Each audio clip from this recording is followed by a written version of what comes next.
A igreja com a graça e com a paz do nosso Senhor Jesus Cristo.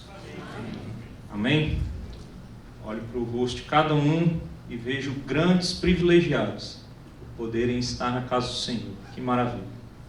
Convido a todos para que abram suas Bíblias no Salmo 51.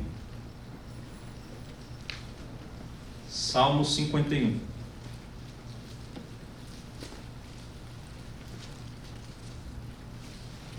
Peço para aqueles que acharem, aqueles que puderem ficar de pé, a gente lê as Escrituras. Prestem bastante atenção na leitura das Sagradas Escrituras. Já que são muitos versículos, 19, eu vou ler e os irmãos acompanhem com bastante atenção. Compadece-te de mim, ó Deus, segundo a tua benignidade, e segundo a multidão das tuas misericórdias, apaga as minhas transgressões. Lava-me completamente da minha iniquidade, e purifica-me do meu pecado. Pois eu conheço as minhas transgressões, e o meu pecado está sempre diante de mim. Pequei contra ti somente, e fiz o que é mal perante os teus olhos, de maneira que serás tido por justo no teu falar, e puro no teu julgar. Eu nasci na iniquidade, e em pecado me concebeu minha mãe. Eis que te comprazes, na verdade, no íntimo, e no recôndito me fazes conhecer a sabedoria. Purifica-me com hisopo, e ficarei limpo. Lava-me, e ficarei mais alvo que a neve.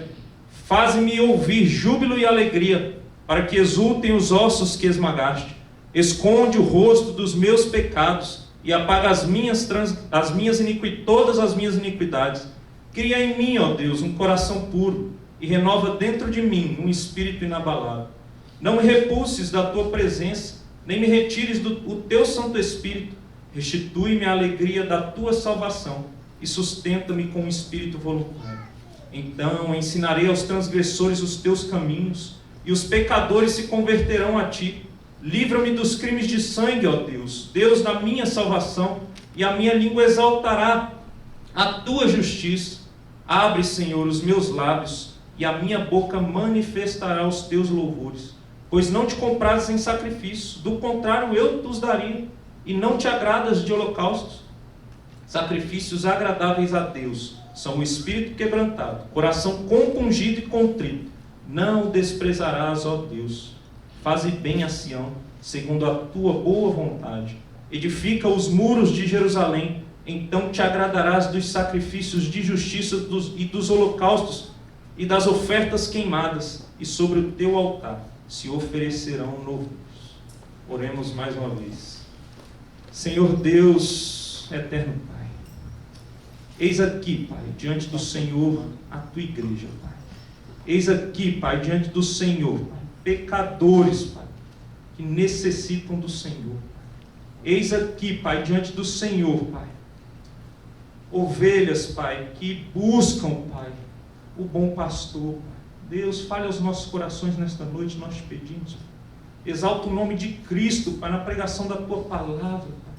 Eu sei que nada sou, Pai, miserável pecador sou, Pai, mas, Deus, que o seu nome seja exaltado, Pai. E por amor do teu nome, Pai, use minha vida, Pai, e abra o entendimento dos irmãos, Pai. Deus, que a tua palavra seja pregada com fidelidade, o Santo Espírito do Senhor, Pai, abra a nossa mente, o nosso coração, Pai, e transforme as nossas vidas mais uma vez. No nome do Senhor Jesus oramos. Amém. Amém. Se assentar.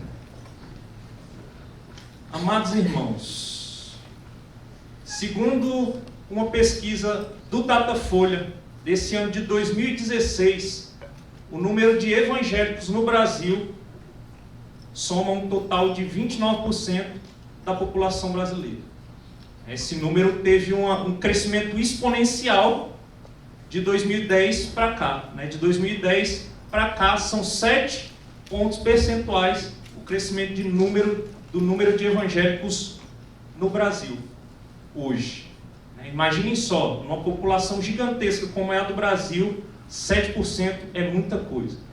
7% a mais do que 2010. São 29% da população brasileira aqueles que se dizem evangélicos. Mas a pergunta que me vem à cabeça, né, que me vem à mente, né, que eu me faço e faço aos irmãos, é a seguinte: por que o número de evangélicos cresce e a nossa sociedade não muda? Por que será que o número de evangélicos tem esse crescimento exponencial e parece que as coisas, ao invés de melhorarem, estão piorando? Essa é a minha pergunta, né? Se os evangélicos são aqueles que se dizem seguidores do Senhor Jesus, né, que creram no Evangelho e creem nas Sagradas Escrituras, o próprio Senhor Jesus diz que os crentes, aqueles discípulos, aqueles que são discípulos dele, devem ser sal e luz. Onde é que está esse sal e essa luz? Por que o número de evangélicos é tão grande e nós não salgamos a terra e nós não iluminamos este mundo de trevas? Por que será? Eu me faço essa pergunta, né? E aí, quando eu vou para mais números, eu vejo coisas incríveis, né? Eu vejo números que me assustam, mais números, né? E quando a gente compara, por exemplo, o número de pessoas que se dizem evangélicas, cristãos, e pessoas que não se dizem evangélicas, dizem não creem em Deus ou não creem nas Sagradas Escrituras, né? Ou então incluído nesses que se dizem, que não se dizem evangélicos, até os católicos, né? Mas a gente vê esse crescimento e o número, por exemplo, de adultérios entre aqueles que se dizem evangélicos e os que não se dizem são bem similares, né? Quando deveria ser, na verdade não deveria existir no meio cristão, no meio evangélico, adultérios, porque as Escrituras dizem que é pecado contra Deus. Quando pesquisas mostram que o número daqueles que se dizem evangélicos e acessam pornografia é bem parecido, quase a mesma coisa do que aqueles que se dizem incrédulos, que não creem nas Sagradas Escrituras, que não se denominam evangélicos. Pessoas que se divorciam, o número é bem parecido daqueles que se dizem evangélicos com o mundo lá fora. Então esses números vão me assustando. Quando eu olho para esses números eu falo, onde é que estão os evangélicos? Ou o que está acontecendo com o evangelho? Cadê aqueles que se dizem sal e luz? Cadê os ensinamentos do Senhor que dizem que nós somos sal e luz? Quando eu olho para a vida dos crentes, aqueles que se dizem crentes já não oram mais. A gente vai nas reuniões de oração de qualquer igreja que seja, as reuniões de oração são vazias. Os crentes não oram mais como igreja. E se a gente for pesquisar e conversar no íntimo, os crentes não estão orando mais nem em casa. Estão orando aqui na igreja, na oração de confissão, oração de adoração, nos domingos, quando sentam nos bancos. É o que tem acontecido. Os crentes não leem mais as Escrituras. Os crentes não têm mais, parece que as Escrituras como regra de fé e prática. É o que tem acontecido.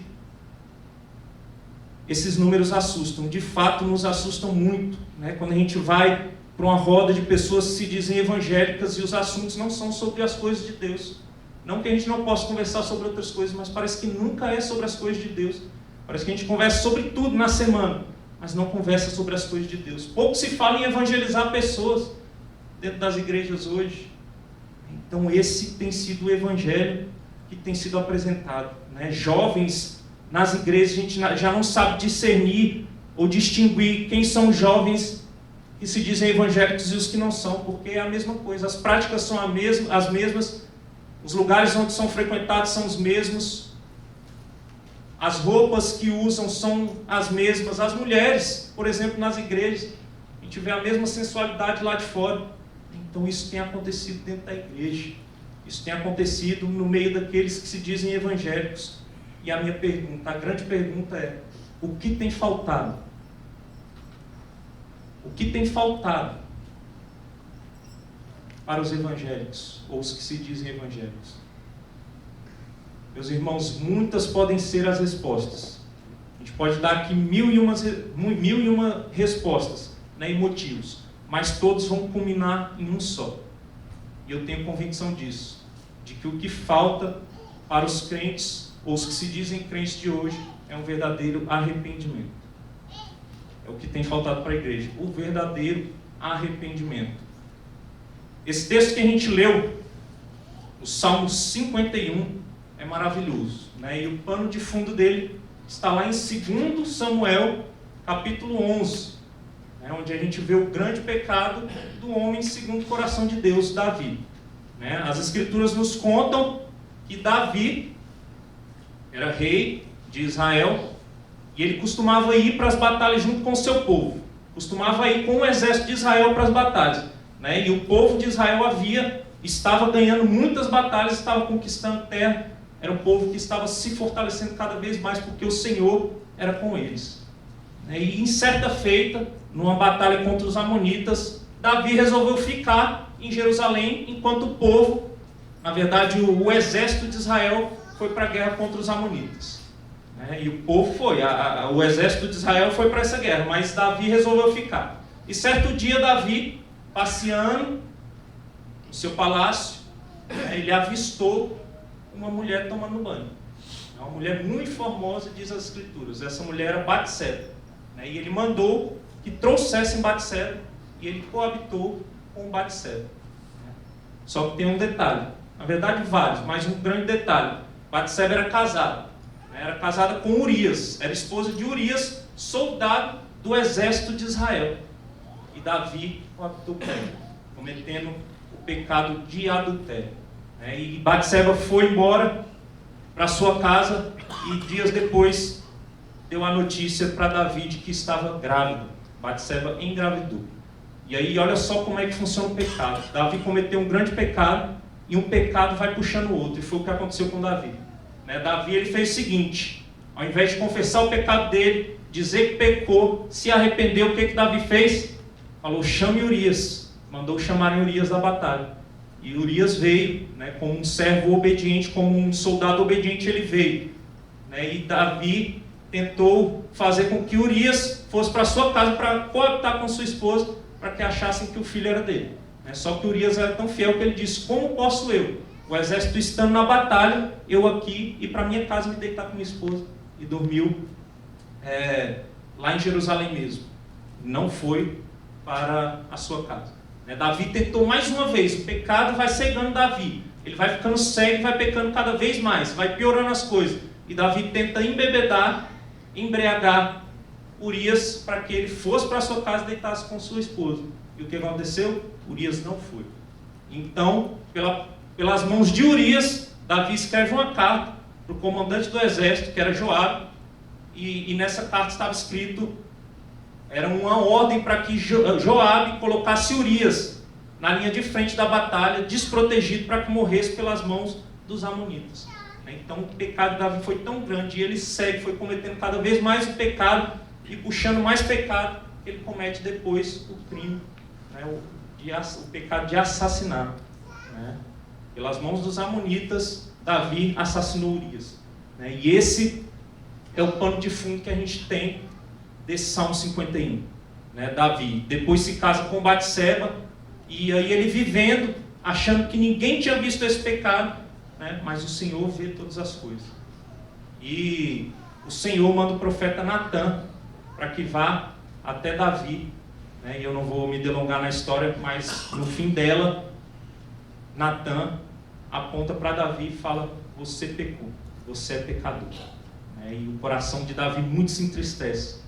O coração de Davi fica esmagado, porque o Senhor apontou, porque o Senhor vê todas as coisas e falou: você é pecador. E depois de um verdadeiro arrependimento, Davi, depois da sua tristeza, um verdadeiro arrependimento, ele compõe o Salmo 51, que é a expressão que estava dentro do coração de Davi depois do seu arrependimento. E talvez seja o texto nas Escrituras que mais nos mostra a expressão de um verdadeiro arrependimento. Então, olhando para esse texto, eu quero meditar com os irmãos sobre o verdadeiro arrependimento.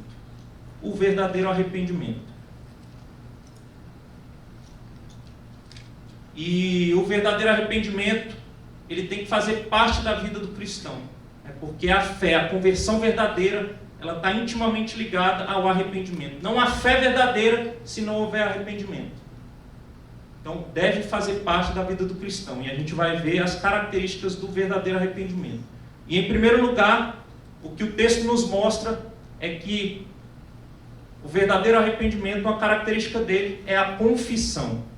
Confissão é a primeira característica do verdadeiro arrependimento. E eu peço aos irmãos que leiam o verso, na verdade, do verso 1 ao 6 a gente vai ver isso, mas eu vou pedir para os irmãos irem lendo em parte para a gente entender o texto. Eu peço que os irmãos leiam verso 1 e 2. 1, 2, 3, podem ler.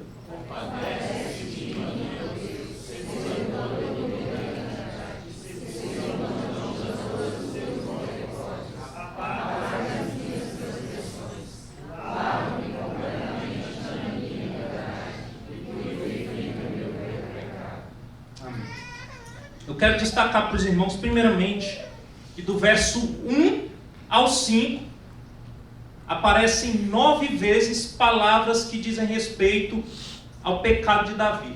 Palavras que dizem respeito à desobediência, à quebra da lei de Davi. A gente vê, por exemplo, no verso 1, o verso que a gente leu, a palavra transgressões no final. Ele diz, minhas transgressões. No verso 2, ele diz, minha iniquidade e meu pecado.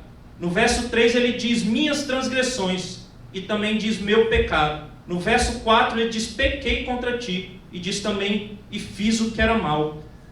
E no verso 5 ele diz, nasci na iniquidade, e em pecado me concebeu minha mãe. Então, o que Davi faz aqui nessa confissão? Davi, quando ele chega diante do Senhor, ele não oculta o seu pecado. Depois de ter sido quebrantado pela palavra de Deus, trazida a ele através do profeta Natã, ele se entristece e confessa o seu pecado. Davi confessa, ele não esconde em parte alguma que ele pecou. Ele estava escondendo, mas a partir daqui, depois de ter se arrependido verdadeiramente, na verdade, depois de ter se entristecido, se compadecido, condoído, sentido o peso do pecado, Davi pede perdão pelo seu pecado, de forma que ele confessa. Ele diz aqui no verso 1 que a gente leu, Davi diz, compadece de mim, ó Deus. Ele se dirige a Deus, segundo a tua benignidade, sabendo que o Senhor, Deus, é bom. Por isso ele se achega a Deus. Ele vai até Deus e fala, compadece de mim, ó Deus. E diz, e segundo a multidão das tuas misericórdias, apaga as minhas transgressões. Davi diz, eu sou transgressor, apaga as minhas transgressões. Davi está confessando aqui o seu pecado diante do Senhor. No verso 2 ele diz, lava-me completamente da minha iniquidade. Então ele diz, eu tenho iniquidade, eu pratiquei iniquidade. E ele continua dizendo, purifica-me do meu pecado. Davi diz que é pecador. Ele pecou, é o que ele está dizendo. Ele não esconde o seu pecado. Ele confessa diante de Deus os seus pecados. E como muitas pessoas podem olhar e dizer, Davi, a Bíblia diz que é um homem segundo o coração de Deus, mas olha só o pecado que ele cometeu. Mas eu quero dizer uma coisa para os irmãos. A diferença entre o ímpio e o crente, não é que o ímpio peca e o crente não peca. Todos são pecadores. Mas o ímpio não se arrepende, e o pecador se arrepende. Começando pela sua confissão. É o que Davi faz. E aqui ele mostra para a gente por que ele é chamado, também por isso, um homem segundo o coração de Deus. Porque ele confessa o seu pecado. Davi se humilha diante de Deus. Davi diz, eu sou pecador. Essas expressões mostram que ele, de fato, reconhece que ele é pecador. Peço para os irmãos que leiam também o verso 3. 1, 2, 3, podem ler.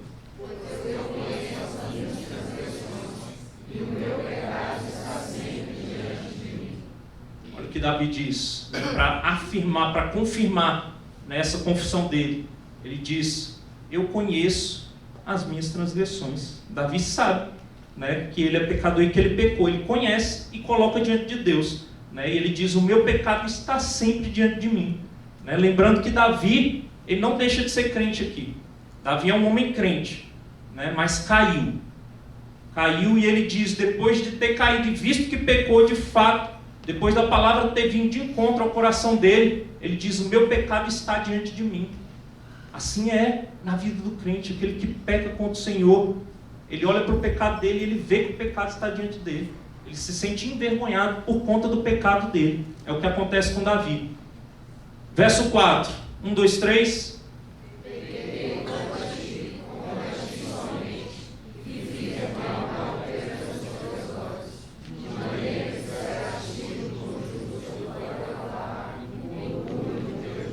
Podem ler o 5 também.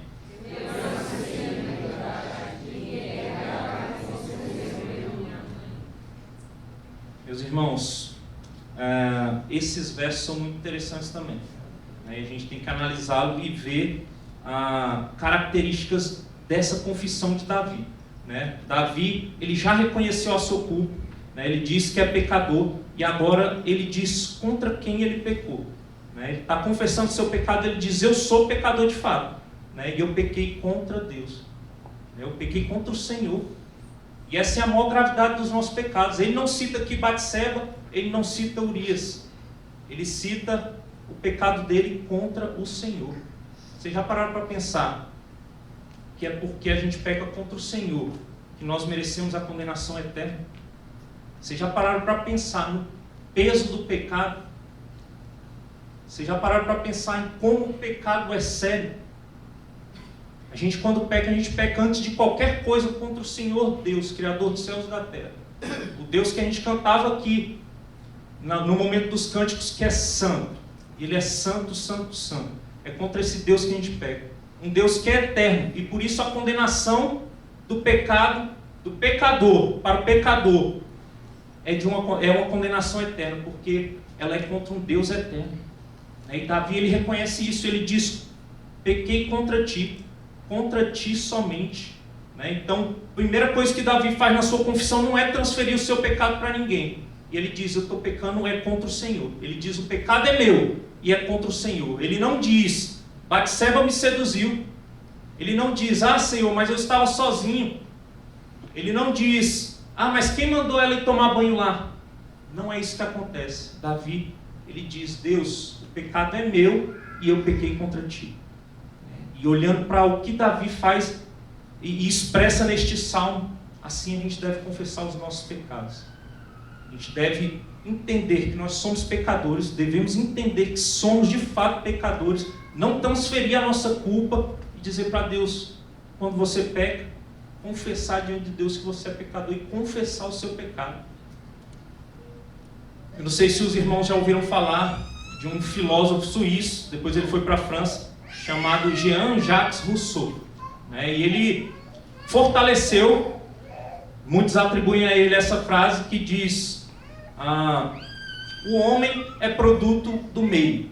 E essa frase foi dita, e Jean-Jacques Rousseau, ele viveu no tempo do iluminismo, e até hoje essa frase dele influencia, os pensamentos dele influenciam bastante. E quando a gente pensa, por exemplo, na psicologia, ela é grandemente influenciada por esse tipo de pensamento, onde o homem é produto do meio. E a partir daí, dessa ideia, o homem começa a transferir o seu pecado. O homem começa a dizer: não, mas a culpa não é minha. Eu peco, mas a culpa não é minha, é da situação. Não, mas tal situação me levou a pecar. Quem já foi aqui um psicólogo ou já leu sobre psicologia, as grandes correntes da psicologia, eles pensam dessa forma, sempre uma transferência de culpa. E a culpa está sempre sendo transferida. E é isso que tem acontecido. E parece que cada dia que passa, as gerações estão passando e a transferência de culpa é algo cada vez mais comum. E quando a gente transfere a culpa, sabe o que a gente está dizendo? Automaticamente a gente está dizendo: não há pecado. O pecado não tem relevância. É isso que a gente está dizendo. É isso que tem acontecido. Vocês já pararam para pensar na gravidade de acabar com a realidade do pecado? Se nós acharmos que não existe a realidade do pecado, sabe o que a gente vai estar dizendo? Eu não preciso de um Salvador. É isso que a gente vai estar dizendo. E é assim que a gente tem vivido muitas vezes. É assim que aqueles que se dizem evangélicos têm vivido. Eles já não sentem o peso do pecado, eles não confessam os seus pecados, muitas vezes transferem a culpa dos seus pecados e não sabem ou não querem saber, ou tapam os olhos para não ver que o seu pecado é contra um Deus santo. E quando a gente diz que a culpa não é nossa, que a gente não é pecador, quando a gente não assume o nosso pecado, a gente está falando, eu não preciso de um Salvador. Você está dizendo que não precisa do Senhor Jesus, sendo que o Senhor Jesus é a nossa maior necessidade, justamente porque somos pecadores. É por isso que Ele veio a este mundo, foi à cruz do Calvário e verteu o seu sangue. Foi para nos lavar, nos purificar, nos perdoar dos nossos pecados. Foi para isso que o Senhor Jesus veio. Então o pecado é muito grave. Nós não podemos acabar com a realidade do pecado. E é isso que o mundo tem tentado fazer. E essa ideia tem adentrado as portas da igreja. A realidade é que não existe pecado. E se não existe pecado, o que eu vou confessar? Por que será que a gente, todas as vezes que se reúne como igreja para cultuar o Senhor, tem um momento de confissão de pecado? Porque somos pecadores, precisamos confessar os nossos pecados. A gente precisa confessar os nossos pecados, meus irmãos. Não achem irrelevante a realidade do pecado. Somos pecadores, precisamos confessar diante do Senhor e assumir o seu pecado. Lembrando que o que fez Davi, de fato, assumir o seu pecado, que ele estava tentando esconder, foi o contato com a palavra de Deus, que foi por boca do profeta Natan. Hoje a gente tem as Sagradas Escrituras.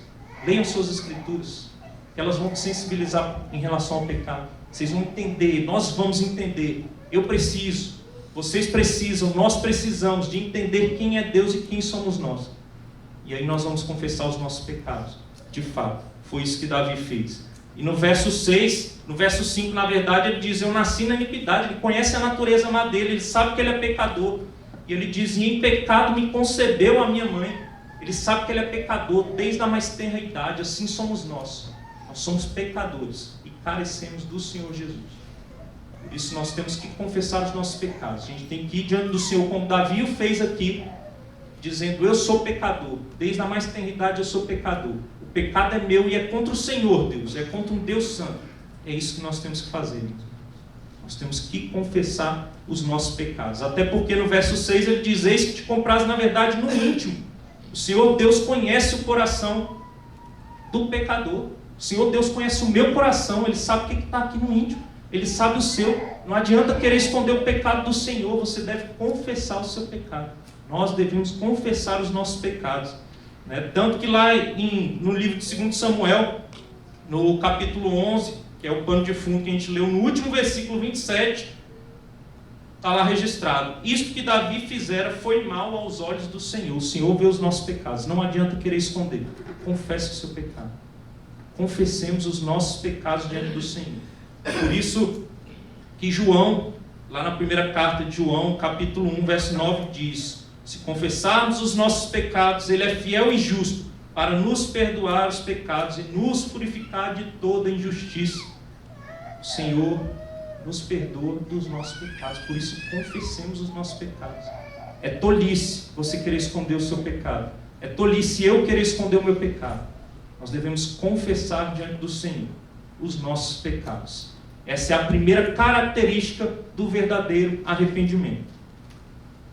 Mas, em segundo lugar, a segunda característica do verdadeiro arrependimento é o clamor. Eu peço que os irmãos leiam o verso 7 e 9. 7 e 9, não 7 a 9. Por favor, 7 e 9. 1, 2, 3, podem ler.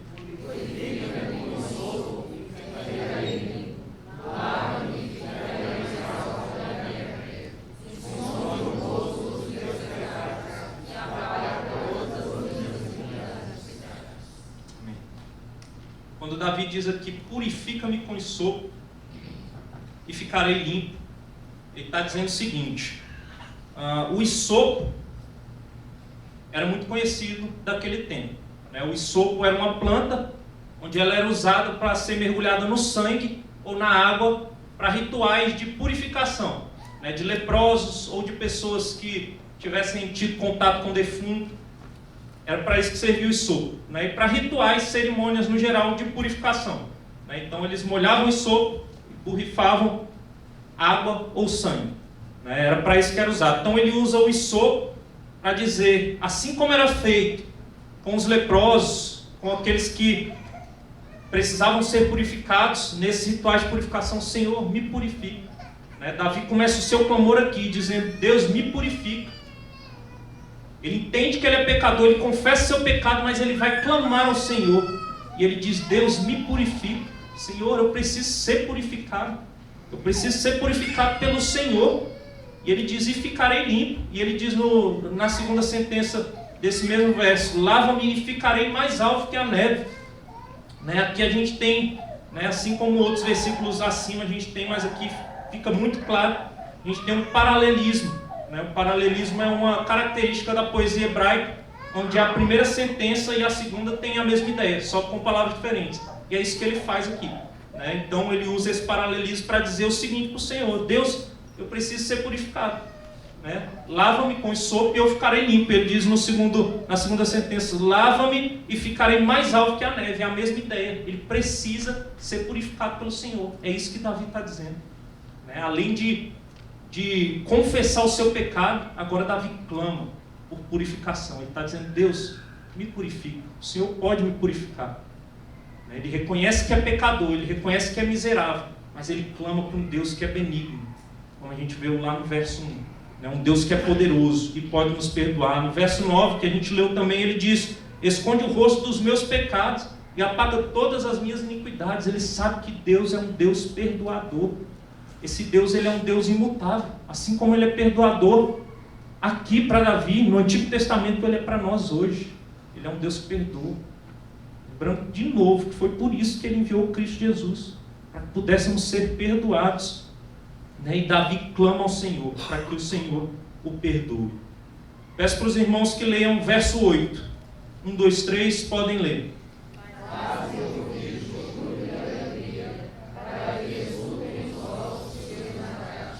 Verso 12 também.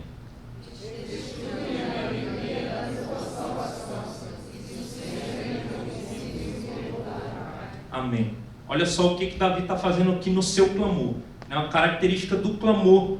Ele está dizendo para o Senhor Deus, faz-me ouvir júbilo de alegria, para que exultem os ossos que esmagaste. Sabe o que Davi está dizendo? Ele confessou o seu pecado, começa o seu clamor, pedindo purificação, e diz o seguinte para o Senhor: Deus, traga-me alegria novamente. Preciso da alegria do Senhor. O meu pecado está acabando comigo. A gente leu no momento de confissão com o pastor Camargo o Salmo 32, que o pano de fundo é o mesmo, mas é um salmo escrito como ação de graça pelo perdão do Senhor, também por esse mesmo pecado que Davi cometeu. Né? E ele diz lá no Salmo 32, versos 3 e 4: enquanto calei os meus pecados, envelheceram os meus ossos, pelos meus constantes gemidos todo o dia, porque a tua mão pesava dia e noite sobre mim, e o meu vigor se tornou em sequidão de estio. Né? Davi está dizendo aqui, enquanto eu ocultei os meus pecados, como o próprio pastor Camargo disse, né, e eu concordo com ele, até fisicamente Davi sofreu. Né? O pecado, ele é tão esmagador, né, e é a mão de Deus pesando por conta do pecado, que Davi se sente esmagado. Né? Davi expressa aqui o sentimento de dor, também na sua consciência, muito mais na consciência, como os seus ossos sendo esmagados. Né? Porque é isso que o pecado faz na vida do crente. É isso que o pecado faz na vida do cristão, né, que peca contra o Senhor. Né? E louvado seja Deus que nos esmaga quando a gente peca. Né? Que Ele está esmagando para que a gente reconheça o nosso pecado e se volte para Ele. É isso que Ele faz. E muitas vezes na vida daquele que Ele quer transformar, Ele também faz, Ele esmaga. Ele faz aquela pessoa entender que é pecador, que está pecando contra um Deus santo, quando é apresentado o Evangelho, para que essa pessoa se arrependa do seu pecado. Foi isso que Deus estava fazendo aqui com Davi. Né? E Davi expressa, Deus, por favor, ele clama, me faz novamente ouvir júbilo e alegria. Né? No verso 12 ele diz, restitui-me a alegria da tua salvação. Né? Ele não está dizendo aqui em momento nenhum que ele perdeu a salvação. Viu? Aqueles que acham que a gente perde a salvação, ele não está dizendo isso, e esse texto não é base para isso. Ele está dizendo a alegria da salvação. Davi não deixou de ser crente. Né? Davi não deixou de crer nas promessas do Senhor, de crer no Deus que ele servia, mas a alegria da salvação foi perdida por Davi. Né? Quantas vezes, meus irmãos, a gente cala o nosso pecado, a gente não confessa e não clama ao Senhor, e a alegria de servir o Senhor vai se acabando. Quantas vezes a gente não tem mais aquela alegria de servir o Senhor, de sair para as ruas para falar do Senhor, a gente não tem mais a alegria de sentar com o nosso vizinho e falar do Senhor, a gente não tem a alegria muitas vezes de vir servir o Senhor nas funções que nós temos na igreja. né? Nossa alegria de ser crente vai acabando. É porque a gente oculta muitas vezes o pecado. Muitas vezes é isso que tem acontecido. A gente não tem alegria nas coisas do Senhor. Lembra lá da introdução, os crentes não estão tendo prazer em ler Bíblia, orar, em viver para o Senhor, em evangelizar, as conversas não são sobre Deus. Por que será? Por que isso tem acontecido? Davi nos mostra que o pecado acaba com a nossa alegria de servir o Senhor. O pecado nos entristece quanto às coisas do Senhor. Era isso que estava acontecendo com Davi. É isso que tomou o coração de Davi, fazer com que ele não servisse mais da mesma forma. Ele sentia a dor do seu pecado e pedia para o Senhor, clamava: Deus, restitui a alegria, eu preciso me alegrar no Senhor. Verso 10 e 11, peço que os irmãos leiam. 1, 2, 3, podem ler.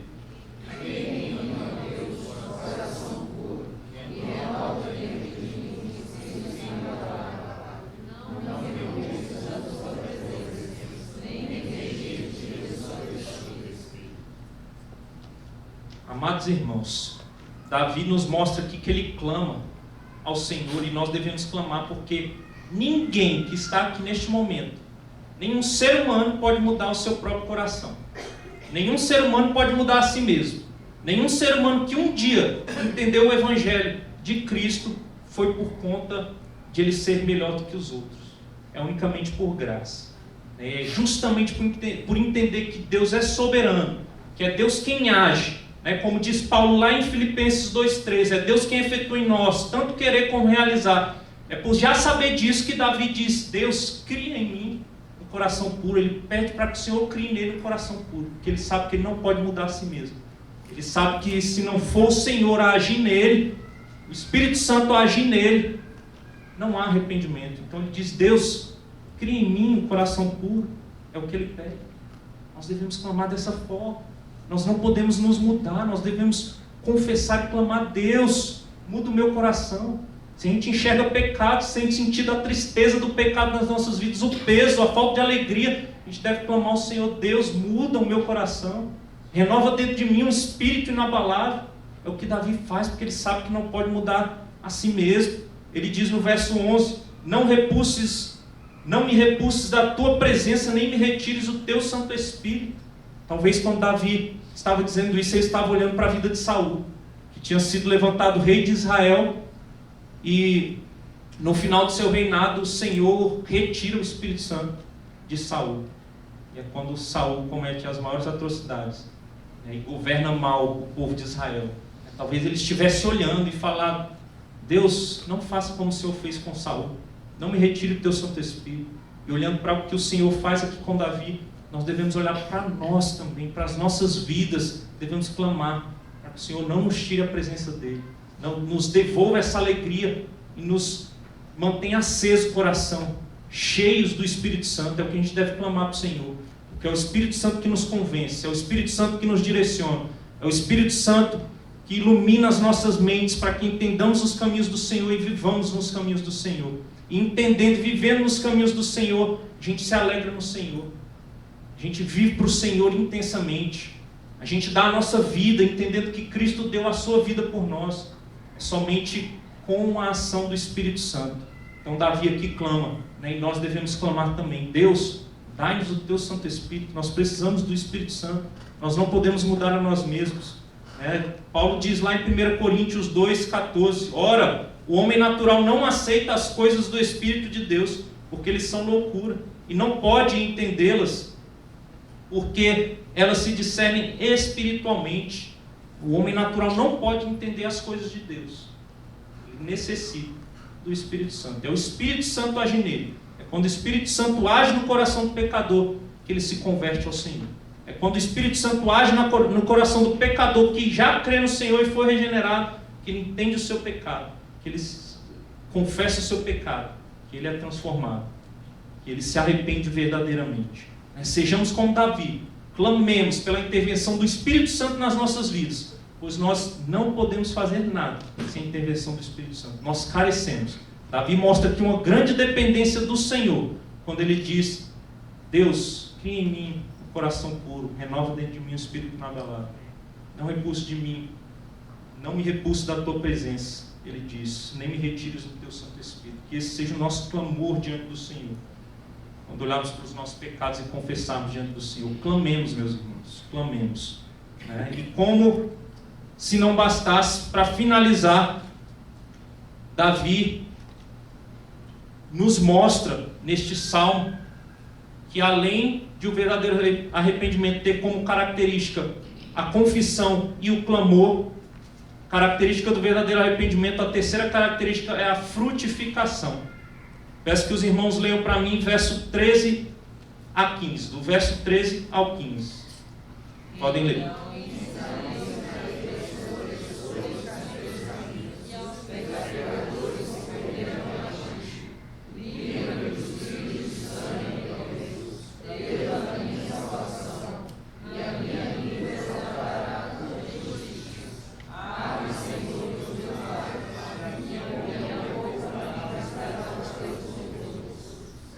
Amém. Olha só o que Davi está nos mostrando aqui, meus irmãos. É maravilhoso.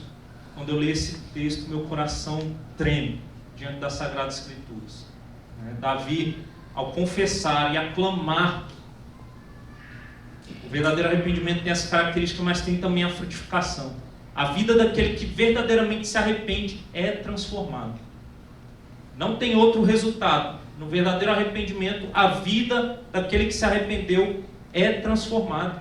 Não tem como não ser transformado. Eu concordo plenamente com David Martyn Lloyd-Jones, o grande pregador David Martyn Lloyd-Jones, quando ele diz que esse então, no início do verso 13, pode ser substituível por inevitavelmente. Como se Davi estivesse dizendo aqui, o resultado inevitável de uma confissão verdadeira, de um clamor verdadeiro, onde o Senhor atende, inevitavelmente é a frutificação. É o que Davi está dizendo aqui. Então ele diz, se isso acontecer, como se ele estivesse dizendo, Deus, se o Senhor aceitar o meu clamor, se o Senhor me perdoar verdadeiramente, inevitavelmente, ensinarei os transgressores os teus caminhos, e os pecadores se converterão a ti. A vida daquele que se arrependeu verdadeiramente é frutífera. Não tem outra forma de você viver, se você se arrependeu genuinamente, a não ser dando frutos para o Senhor. A sua vida dá frutos. Os primeiros frutos são frutos na sua própria vida, sinais de arrependimento, uma mudança, uma transformação de vida, mas também frutos para o reino do Senhor, como foi aqui no caso de Davi. Davi, apesar dele ser sim rei, reinava sobre aquele povo, conduzia aquele povo, e ele diz, aqueles que não conhecem o Senhor, aqueles que estão transgredindo contra o Senhor, eu vou pregar, eu vou falar dos grandes feitos do Senhor para eles. A gente deve olhar para isso e não achar que é simplesmente para pessoas que conduzem um povo. Achar que, por exemplo, é para pastores esse texto, para pessoas que estão à frente de uma igreja, para presbíteros, é para todo crente. A vida daquele que se arrependeu genuinamente, ela dá fruto. E Davi diz aqui que ensinar aos transgressores, assim deve ser a nossa atitude. Se de fato fomos verdadeiramente perdoados, se nos arrependemos da vida que levávamos, nós vamos dar frutos para o Senhor. Nós vamos falar dos grandes feitos do Senhor. Nós vamos pregar o Evangelho para aqueles que não conhecem o Evangelho. A vida daquele que verdadeiramente se arrepende, ela dá fruto. Olha só o que diz o Senhor Jesus lá em Lucas 6, 43 e 45. Não há árvore boa que dê mau fruto, nem tampouco árvore má que dê bom fruto, porquanto cada árvore é conhecida pelo seu próprio fruto, porque não se colhe figo de espinheiros, nem dos abrolhos se vindimam uvas. O homem bom, do bom tesouro do coração, tira o bem, e o mal do mau tesouro tira o mal, porque a boca fala do que está cheio o coração. Árvore boa dá bom fruto. Se o Senhor te perdoou, você vai dar fruto. E no final desses versos, o que ele diz? A boca fala daquilo que está cheio o coração. Se seu coração está cheio do Senhor, se seu coração está cheio das Sagradas Escrituras, se em você habita o Espírito Santo, você vai falar do Evangelho para as pessoas. Você vai pregar o Evangelho. Eu gosto muito, meus irmãos, e amo demais as doutrinas da graça. E nas doutrinas da graça, nós vemos que um dos 5 pontos, né, principais, dos 5 pilares, o último é a perseverança dos santos. Eu gosto muito quando o teólogo e pregador Charles Sproul, ele fala que esse nome ele gosta de chamar de preservação dos santos, porque ele mostra que é o Senhor quem preserva os seus. E por que eu estou falando dessa doutrina? Aqueles que são eleitos de Deus, eles vão perseverar na fé. Então eles vão dar frutos, eles vão mostrar os seus frutos. Aqueles que de fato são eleitos de Deus e são regenerados, eles vão dar frutos. Até o fim da caminhada, eles podem sim, por algum momento se desviar, podem cair, vão pecar, mas eles vão se levantar e vão continuar dando fruto. E vai ter um crescimento. Assim é a vida daquele que é eleito do Senhor. Ele está perseverando, ele está sendo preservado por Deus. O Santo Espírito está agindo na vida dele. É isso que acontece na vida daqueles que são eleitos de Deus. Por isso que eu amo demais essa doutrina da perseverança dos santos, e eu olho para esse texto e vejo ela. Ele diz que inevitavelmente aqueles que se arrependem verdadeiramente vão dar fruto. Vão dar frutos para o Senhor. É o que ele diz. O Senhor Jesus diz também lá em João 15,5. Olha só que interessante. Se alguém permanecer em mim e eu nele, esse dará muito fruto. Esse dará. Não é uma possibilidade de dar fruto. Esse vai dar fruto. Ele diz também, lá em João 15,16. Não fostes vós que me escolhestes a mim. Pelo contrário, eu vos escolhi a vós outros e vos designei para que vades e deis fruto, e o vosso fruto permaneça. Aqui é a doutrina da perseverança dos santos. O Senhor está dizendo, eu escolhi a vocês. Isso é eleição. Ele está dizendo, para que eu escolhi vocês? Para que vocês vão e deem frutos. Para isso que o Senhor nos escolheu. O fruto ele é visível na vida daquele que é escolhido pelo Senhor. Aquele que é escolhido pelo Senhor, ele vai se arrepender de forma genuína e verdadeira. E ele vai dar frutos para o Senhor. É inevitável. E a gente pode até olhar para a nossa vida, eu olho para a minha, quando eu vejo esse texto e me pergunto, eu tenho dado fruto para o Senhor? Na doutrina da perseverança dos santos, se você tem perseverado, se você tem dado fruto, é uma forma de você medir se de fato o Senhor te elegeu. Se de fato você foi regenerado. Isso tem que chamar a nossa atenção. Como tem sido minha vida diante das coisas do Senhor? Eu tenho falado do Senhor? Meu coração está cheio das coisas do Senhor e eu tenho pregado o Evangelho? Essas são características do verdadeiro arrependimento. E a gente vê esse terceiro ponto, que é dar fruto. O cristão verdadeiro, o eleito, aquele que se arrependeu verdadeiramente, ele dá fruto. Olha o que Davi diz no verso 16 e 17. Pois não te comprases em sacrifício, do contrário eu te os daria, e não te agradas de holocausto. Sacrifícios agradáveis a Deus são o espírito quebrantado, coração compungido e contrito. Não o desprezarás. Depois de falar dessa frutificação, Davi diz, pois o Senhor não quer sacrifício. Se não tiver um coração quebrantado, um espírito voluntário, servindo e dando fruto para o Senhor, de nada vale. De nada vale. Meu coração treme. Eu temo quando eu olho para esse texto e vejo Davi dizendo isso, nesse salmo. Quando eu vejo Davi expressando isso neste salmo, meu coração treme. Porque muitas vezes a gente vem na igreja de domingo a domingo. A gente não se atrasa, a gente está aqui bonito, cheiroso, a gente dá o dízimo, muitas vezes a gente ajuda, muitas vezes a gente vem aqui pregar, está no púlpito pregando, ou ensinando numa escola dominical, ou dando aula para as crianças. Muitas vezes a gente tem feito todas as coisas bonitinho, como manda o Escrito. Vem ao Senhor, cultua. O culto da presbiteriana, da nossa igreja, eu amo demais, porque é bíblico. Porque é da forma que é prescrito nas Escrituras. Mas aqui eles também faziam tudo como o Senhor tinha prescrito. Ofereciam sacrifícios, holocaustos. E o que Davi está dizendo? Não é disso que se agrada o Senhor. Não é disso. Ele quer um coração quebrantado. É isso que o Senhor se agrada. É disso que o Senhor se agrada. Um espírito quebrantado, um coração compungido, não desprezará o Senhor. É isso que agrada o Senhor. É dessa forma que a gente tem que se apresentar no culto ao Senhor. É dessa forma que a gente tem que cultuar o Senhor. E aí vai fazer sentido vir ao culto.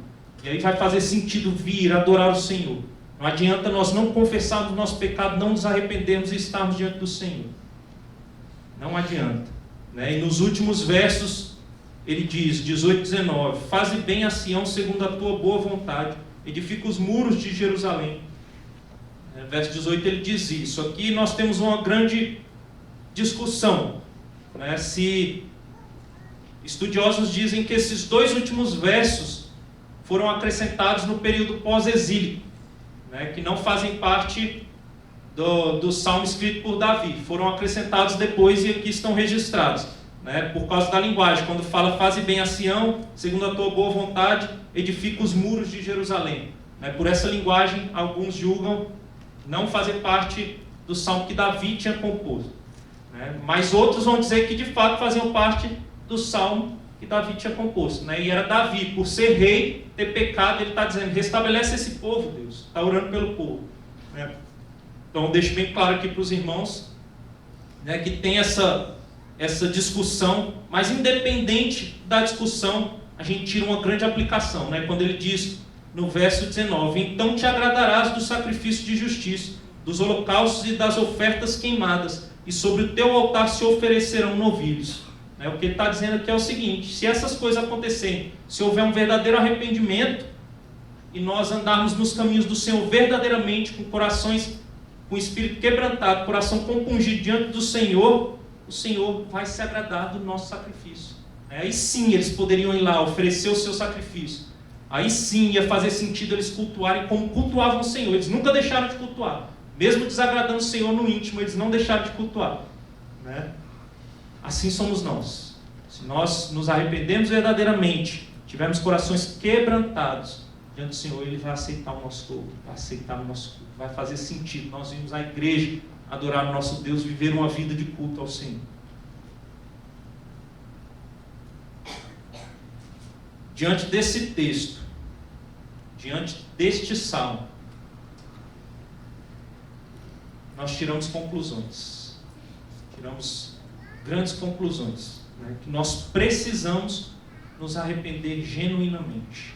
Nós precisamos, para vivermos verdadeiramente a vida cristã, precisamos nos arrepender. Como? Confessando os nossos pecados. Não ocultem, meus irmãos, os seus pecados diante de Deus. Mas além de confessar diante do Senhor, clamem por intervenção, pois ninguém pode mudar a si mesmo. Dependam do Espírito Santo. Clamem, chorem, gemam diante do Senhor, gemamos diante do Senhor, pedindo, Deus, muda o meu coração. Clamemos. E inevitavelmente, o Espírito Santo agindo em nós, nós vamos dar frutos para o Senhor. Nós vamos ser uma igreja viva, uma igreja verdadeira, que anda nos caminhos do Senhor. Você vai ser um crente firmado na rocha que é Cristo. Vai caminhar de forma que dê frutos para o Senhor. E para finalizar, eu faço algumas perguntas para os irmãos. Eu estou aqui diante de muitos, e eu digo que no meio da igreja aqui agora, diante de mim, há pelo menos 4 tipos de pessoas aqui. Né? Um dos tipos de pessoas que aqui se encontram nesta igreja hoje podem ser crentes que reconhecem que são pecadores. Se você é um crente que reconhece que você é pecador, louvado seja Deus. Continue reconhecendo, caminhando de joelhos, dia após dia, nos caminhos do Senhor. Sempre se avaliando, avalie dia após dia o seu coração. Confesse o seu pecado, continue caminhando dessa forma, clamando por intervenção do Senhor humildemente, humilhado diante da presença do Senhor, sabendo que você não é nada, que você carece do Senhor. Se você é um crente que reconhece que é pecador, continue firme, entendendo que você é pecador e carece do Senhor. Pecador lavado no sangue do Cordeiro. Mas você também pode ser, hoje aqui, um crente que não tem confessado. Você pode estar aqui hoje e foi regenerado, mas tem vivido uma vida dura, mesmo sendo crente, tem vivido uma vida dura diante do Senhor, não tem se alegrado nas coisas do Senhor, não tem tido prazer, não tem frutificado para o Senhor. Meu irmão, o que eu digo para você, se arrependa genuinamente, se arrependa verdadeiramente. Assim como esse que tem entendido que é pecador, confesse o seu pecado. Faça talvez como Davi, a palavra chegou a Davi e quebrou o coração dele, ele se entristeceu, entendeu que era pecador e confessou e se arrependeu genuinamente, sem deixar de ser crente. Faça isso. Nós nos dizemos reformados e a Lutero, em 1517, quando expôs ao mundo as 95 teses, na primeira tese ele dizia o seguinte: o arrependimento é uma constante na vida do crente. O arrependimento é algo constante na vida do crente. Então, se você não tem se arrependido constantemente, olhe para o seu coração, confesse seu pecado diante do Senhor, clame por intervenção do alto, clame por intervenção do Senhor na sua vida, porque o Senhor pode nos lavar, nos purificar, e aí sim a sua vida vai passar a ter sentido nos caminhos do Senhor, na presença do Senhor, na obra do Senhor, e você vai frutificar para o Senhor. Hernandes Dias Lopes, ele disse algo que eu achei muito precioso, que ele diz o seguinte: as pessoas que mais reconhecem os seus pecados não são as que mais pecam, são aquelas que mais perto de Deus vivem. Aqueles que mais reconhecem o seu pecado são os que mais perto de Deus estão. Então confesse os seus pecados. Seu coração tem estado duro, confesse seu pecado. Um terceiro tipo de pessoas que pode ter aqui hoje, no meio da igreja, são aqueles que acham que foram regenerados. Mas meu coração aperta quando eu penso nisso. Às vezes a gente pode estar aqui enganado, achando que é convertido, achando que foi regenerado, que se arrependeu de forma genuína, mas não foi. Eu oro para que o Senhor toque o seu coração, se assim você tem se apresentado, e te dê uma verdadeira regeneração. Eu tremo diante das Escrituras, quando eu vejo o Senhor Jesus dizendo lá nos Evangelhos, que no último dia, muitos chegarão diante do Senhor e dirão: Senhor, Senhor, no teu nome fiz sinais, prodígios, expulsei demônios, fiz grandes coisas. E o Senhor vai dizer: apartai-vos de mim, pois eu nunca vos conheci. Meus irmãos, esses que vão chegar diante do Senhor dessa forma são aqueles que acham que foram regenerados. São aqueles que estão dentro da igreja e acham que estão fazendo grandes coisas para o Senhor, mas nunca tiveram um arrependimento genuíno. Por isso, olhe para a sua vida. Olhe para a sua vida. Olhe se você tem frutificado, se você tem se alegrado nas coisas do Senhor. O apóstolo Paulo, quando escreve aos Filipenses, uma igreja que ele amava, uma igreja que participava da obra junto com ele, ele diz que agora, até chorando, eu digo que muitos entre vós são inimigos da cruz de Cristo. É o que o apóstolo Paulo diz. Deus tenha misericórdia de nós, meus irmãos. Deus tenha misericórdia de nós e toque os nossos corações. Olhe para o seu coração. Olhe para o seu coração e veja se você tem frutificado para o Senhor. E se não tem, se arrependa de forma genuína. Confesse seu pecado e clame por intervenção. E por último, podem ter aqui também pessoas que não creem no Senhor. Às vezes adentraram essas portas, têm visitado ou não conhecem o Evangelho verdadeiramente, não entregaram suas vidas para o Senhor. Não tiveram ainda uma decisão de se arrepender para uma nova vida. E de falar: eu quero deixar esse velho homem e quero andar nos caminhos do Senhor. O que eu digo para os irmãos é que o Senhor está de braços abertos. O Senhor enviou Jesus Cristo para morrer numa cruz, para que todos aqueles que creem tenham a vida eterna. Ele deu o seu único Filho. Ele provou o seu próprio amor para conosco, pelo fato de ter Cristo morrido por nós, sendo nós pecadores. Foi isso que o Senhor Jesus fez. Então, se você não entregou sua vida ao Senhor, se derrame diante do Senhor. Não perca tempo. Confesse que é pecador, carece do Senhor. Clame pela intervenção dEle. E viva para a glória do Senhor. Independente da pessoa em que você se enquadre aqui, eu não conheço, não sei o que passa no seu coração neste momento. Quero dizer uma coisa para todos que aqui estão. Por que a gente pode confessar os nossos pecados e nos arrepender de forma genuína, verdadeira? Por um motivo. Porque o Deus de toda a glória, sendo Deus, se fez homem, veio a este mundo, se humilhou, serviu, não tendo pecado nenhum, foi à cruz do Calvário e morreu por nós naquela cruz. Ele se entregou. Ele morreu para que tivéssemos vida. Mas Ele não está morto, Ele ressuscitou. Está à destra de Deus Pai. E voltará e glorificará juntamente com Ele a sua igreja.